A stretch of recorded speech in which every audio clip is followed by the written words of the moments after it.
Hey guys, M.V.K here back again, and it's been a while, but it's time to give a little review, guys. So I hope you guys enjoyed the review, and yeah, guys, we're here to talk about Loki. The show ended today, the finale, which I will spoil that. Yeah, this show is coming back for season 2. This is the first of the Disney Plus shows that is getting another season, and I know that may rub a lot of people the wrong way. Like, oh, why is he getting another one and WandaVision isn't getting another one, or Cap and Winter Soldier ain't getting another season. Who knows? All we as fans can do is just sit back and enjoy. Now, as you may know, guys, I was never really too high on the Loki, the Loki series. I was just like, I was a little burnt out on Loki because he was, outside of the titled character Thor, he was the only other Asgardian that was really getting a push, in a sense, getting more spotlight than any of the other Asgardians, and I have always had a problem with that. But I will always give Tom Hiddleston the utmost respect and credit. He truly is appreciative and love of this character. He did executive produce this show, so I will appreciate that. And this show, to me, it was pretty good. It wasn't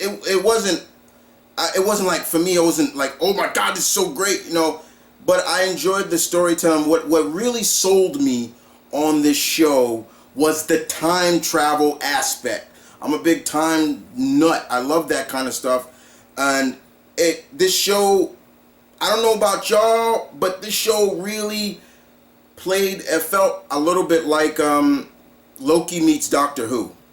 And I'm a big Whovian, so that was right up my alley. So I really appreciated that aspect. And I really appreciated the aspect of, the times of the multiverse and things like that, and playing up different versions of Loki in general, from Sylvie to Crocodile Loki to Kid Loki, and to old school Loki who looked like old school Loki from the comics. So I appreciated that. Tom Hiddleston was right. I'm gonna try not to spoil too much, but Tom Hiddleston was right. He said by episode 4, 3 or 4, you're gonna really start. It's gonna start. Whoa, and he was right.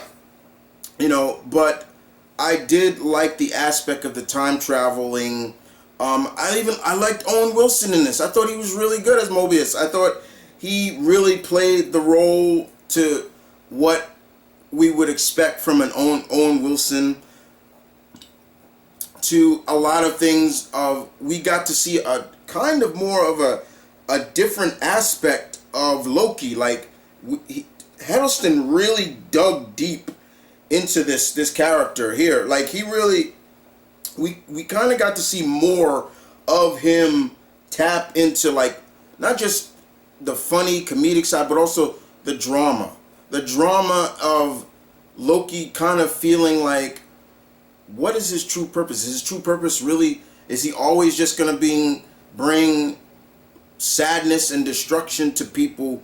Is he always just going to be looked at as being untrusting? Is he going to be looked at as the pathological liar that in most cases, I mean, he's the trickster, so of course.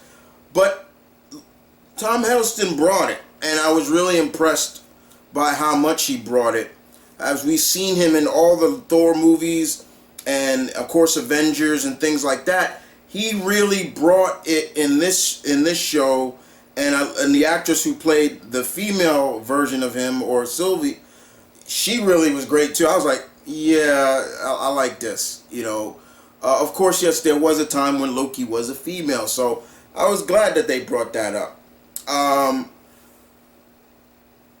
But overall, we're starting to see we were also starting to see cracks in this so-called organization that's supposed to keep time and in place and things like that. And I always felt like, I'm like, yeah, there's something going on. And once you realize who was kind of one of the heads in charge, I'm like, Ravenna, really? If they don't know who that is, things like that. But to me, it really was the last episode that really set the ball and set the future, and I've used that very highly, for what's to come for the MCU. At the end of the episode, at this episode, the two Lokis, Sylvia and Loki, basically come into contact with a certain character that makes his MCU debut. Or does he? And I say that. So I'll spoil who it is. Jonathan Majors, who is on the role to play Kang the Conqueror. And he goes into detail about everything.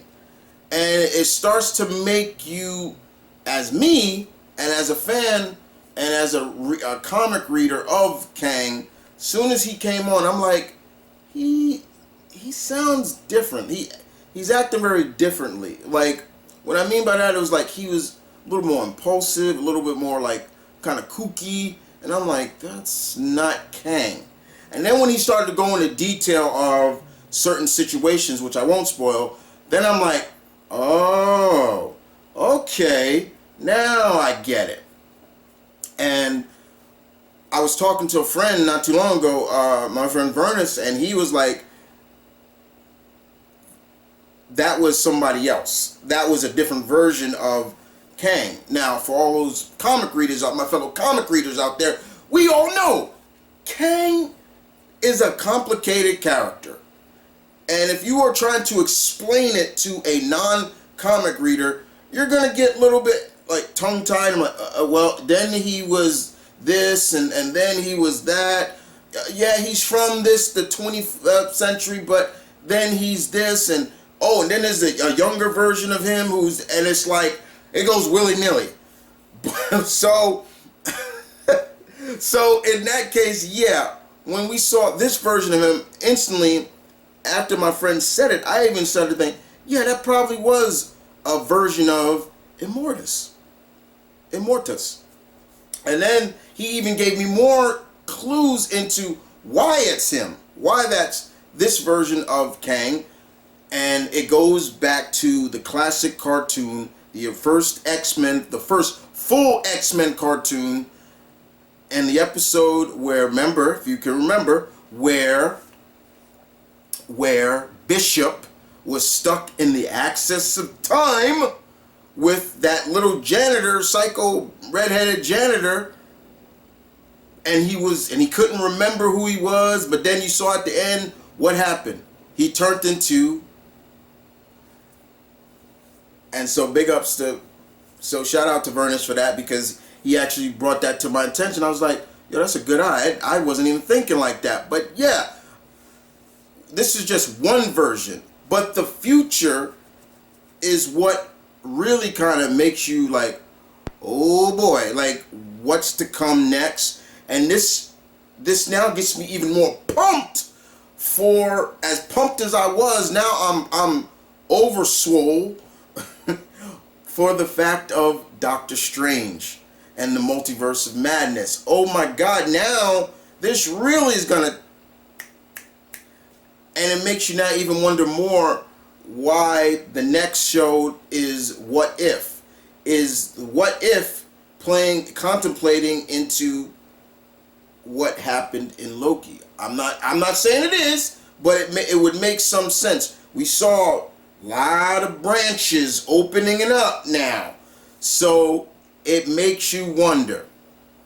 But overall, I thought the show was good, and then by the end we saw the stamp and Loki will be back for season 2. It's like, okay, so it's getting a season 2. Now, how do I feel about that? You know, I wouldn't say I'm mad on it. You know, it's just, hey, it's the first show to get a season 2. You know, would I prefer the season 2 from WandaVision? Somewhat. Yeah. But if Loki's gonna explain more, because even at the end, we saw something in there that just now makes you like, whoa, what the hell happened? I'm not gonna ruin that. But I know that this is probably kind of rubbing a lot of people the wrong way. Some fans who were more fans of the previous shows than this, and now it's like, wait, what? Like, why is he getting this? Why? Now you could say, oh well, the other characters are gonna pop back up in the movies and get in the movie themselves, and I'm talking about Sam. But overall, you just got as a fan, you just gotta sit back and say, you know what? Let's see what they can do. Let's see what's going. This is so far Marvel, Kevin Feige and his team have, to most of us would say, hey, he hasn't disappointed. He's kept every word he said, and I'm gonna keep it real. Yeah, he has. But what's to come is, I hope, a lot of things. Just so many things to come. And to me, I think we're gonna get a wide range of just seeing how Jonathan Majors' acting range is, because if we saw him here as a version of the title character villain that he's playing, imagine what he's going to be when we see him as Kang. Because this version of him was kind of like I said, little slap happy, kind of like he was kind of giddy a lot, and I'm just like, that's not Kang. So it makes me want. So I'm hoping, yeah, we get a huge range of Jonathan Majors, and I hope he has he has a good time playing this role, like Hiddleston has. You could clearly see Hiddleston is so appreciative of Loki, and as long as he's been playing this character, you could still see he loves to play it. That's one thing that I have appreciated about majority of these actors who have played these characters, especially in the MCU. A lot of them have played these characters for almost 10 years, over 10 years, and you could still see that they're so appreciative of it. Just saying, it works. But overall, I would give Loki season 1.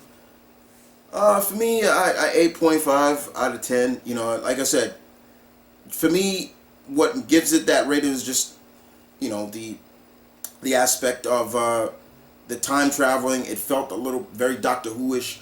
And what I also appreciated is a little bit drawback to the comics, especially where we got to see I basically can say another return character from the MCU. We got to see Sif. Played by Jamie Alexander, and basically it was implying the whole concept that was from the comics when Loki cut her hair, and I was like, whoa! And I really would have appreciated if they had brought up the whole concept that Sif wasn't always raven hair, that Loki dyed her. That's wrong. Excuse me, not Loki. See, this is where I wish a certain blonde enchantress was in it, because that's who made Sif's hair black, to try to make her look ugly and hideous to Thor, but it didn't work.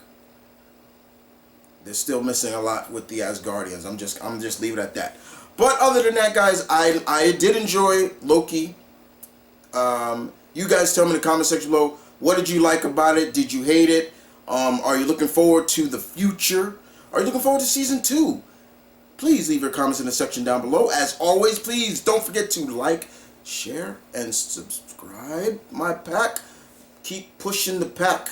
We're getting bigger. I've started to see more subs come in. I like that. And don't forget to claw that like button. Yeah, claw it. You are a part of the pack. I have inaugurated you So you run with me. I like saying that. But other than that, guys, you guys take care, and I will catch you guys next time. Deuces.